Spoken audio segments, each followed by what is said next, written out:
Ya, keuntungan timnas Indonesia jika menaturalisasi Daniel Klein, pemain Persebaya, dan Martin Paes kalah pamor. Informasi bola selanjutnya, ternyata inilah keuntungan yang bakal diterima timnas Indonesia jika lakukan naturalisasi kepada Jairo Ridwald. Wah, ternyata dia bisa begini. Dan yang terakhir, Erick Thohir tegaskan masih taruh rasa percaya penuh pada Sinteyong untuk tangani timnas Indonesia. Simak selengkapnya di sini bersama saya untuk Anda. Ya, keuntungan timnas Indonesia naturalisasi Daniel Klein, pemain Persebaya Surabaya, dan Martin Paes kalah pamor karena dua sebab ini. Dilansir dari tribunwall.com, nama kiper kelahiran Jerman keturunan Indonesia yang bernama Daniel Klein tengah hangat diperbincangkan di tanah air. Pasalnya, nama Daniel santer dikabarkan telah mendapatkan kontak dari PSSI untuk bergabung dengan timnas Indonesia. Kabar itu diungkapkan oleh akun Instagram @ahmad.reza_85 pada Jumat kemarin. Ya, Fardi Bahdi menghubungi saya beberapa hari terakhir. Dia bertanya apakah saya bisa membayangkan bermain untuk timnas Indonesia. Tentu saja saya bisa membayangkan untuk bermain dalam waktu dekat untuk tim nasional. Menurutku ibu saya akan setuju.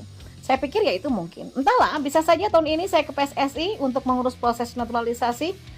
Tapi kami belum membahasnya lebih mendalam. Dan dia juga tidak membicarakan tentang hal itu di AFC U23. Dan menilik situasi itu, setidaknya ada 3 keuntungan yang bisa didapatkan timnas Indonesia jika berhasil menaturalisasi Daniel Klein. Berikut adalah ulasan lengkapnya. Yang pertama, berusia muda. Nah, keuntungan pertama timnas Indonesia menaturalisasi Daniel Klein adalah usianya yang terlampau masih sangat muda. Seperti diketahui, Daniel Klein merupakan kiper kelahiran Heidelberg, Jerman pada 22 tahun yang lalu. Usianya yang masih sangat muda dapat dijadikan proyeksi jangka panjang timnas Indonesia di posisi penjaga gawang. Apalagi pelatih timnas Indonesia, Sinteyong, dikenal menyukai para pemain muda untuk disusun dalam kerangka komposisinya. Yang kedua, unggul main di timnas junior ketimbang Martin Paes. Nah, yang kedua, berkaitan dengan kiprah Daniel Klein sebelumnya bersama timnas Jerman junior di beberapa kelompok usia.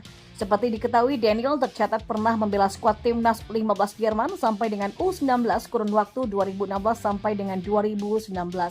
Maka dengan melakoni debut pada usia 15 tahun 2 bulan dan 6 hari bersama timnas U15 Jerman.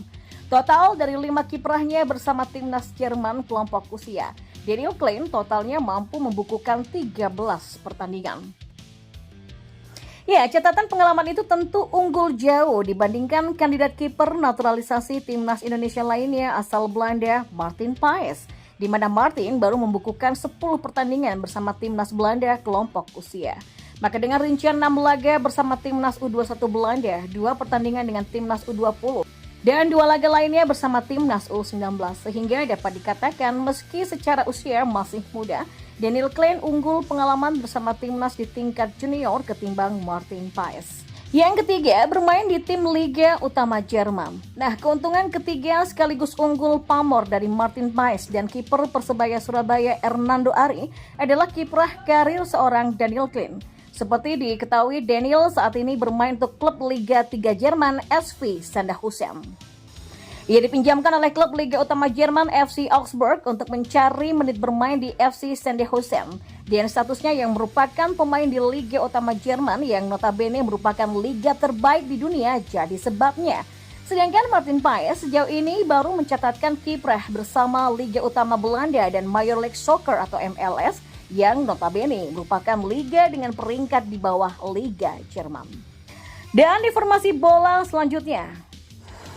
Nah, salah satu pemain asal Belanda yakni Jairo Ridwald membuat pengakuan bahwa dirinya siap dinaturalisasi oleh timnas Indonesia. Hal ini ia sampaikan lewat percakapan di media sosial Instagram dengan akun @pemainketurunan pada Selasa 23 Januari 2024 silam. Jairo diketahui punya keturunan Indonesia dari nenek di pihak ibu yang berasal dari Ambon dan telah menetap di Belanda dalam waktu yang cukup lama. Bintang Crystal Palace ini mengungkapkan bahwa dirinya selalu terbuka apabila diminta untuk membela timnas Indonesia.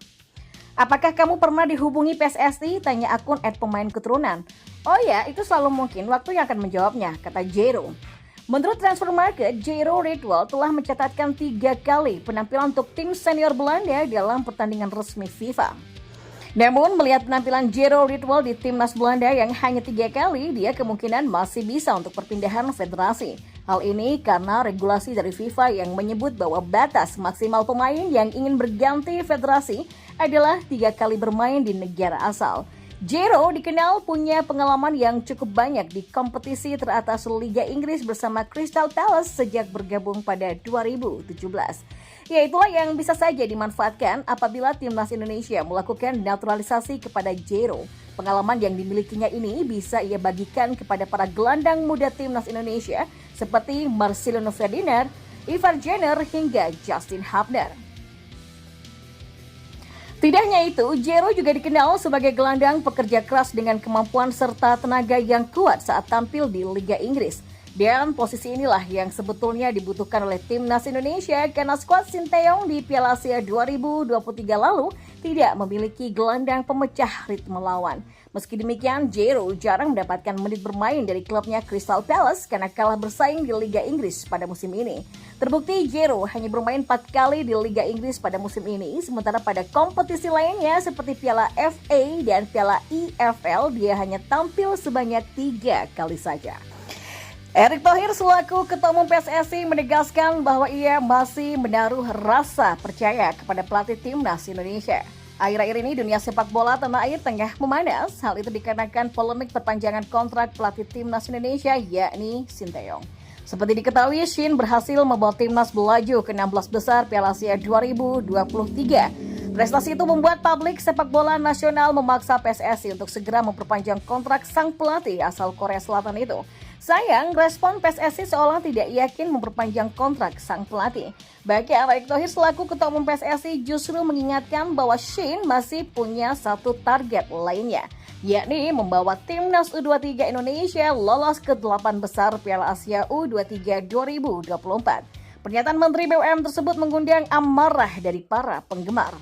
Mereka tidak puas dengan jawaban yang dilontarkan oleh Erick Thohir dan menanggapi hal tersebut, Erick baru-baru ini berbicara dengan Sinteyong.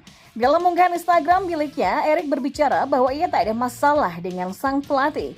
Justru menurutnya, ia dan Shin punya kesamaan dalam hal sifat. Erick mengungkapkan bahwa ia dan Shin sama-sama merupakan seorang pemenang. Oleh karena itulah dia yakin sang pelatih asal Korea Selatan itu mampu melewati satu target lainnya. Saya sama Coach Shin ini kan sama. Kami sama-sama seorang pemenang. Jadi kita pasti fight untuk itu. Tadi kita udah salaman kok ya. Itu udah sepakat jelasnya. Lebih lanjut Erick juga berbicara soal profesionalitas antara keduanya. Ia menegaskan bahwa keduanya sudah punya kesepakatan seperti ini sejak lama. Oleh karenanya, ia merasa Shin tidak akan melupakan kesepakatan tersebut. Saya sama Coach Shin adalah profesional. Karena itu kita ada kesepakatan dan kita harus perform. Karena memang Coach Shin kan suka Indonesia. Saya juga suka kinerja Coach Sinteyong, pungkas Erick Thohir.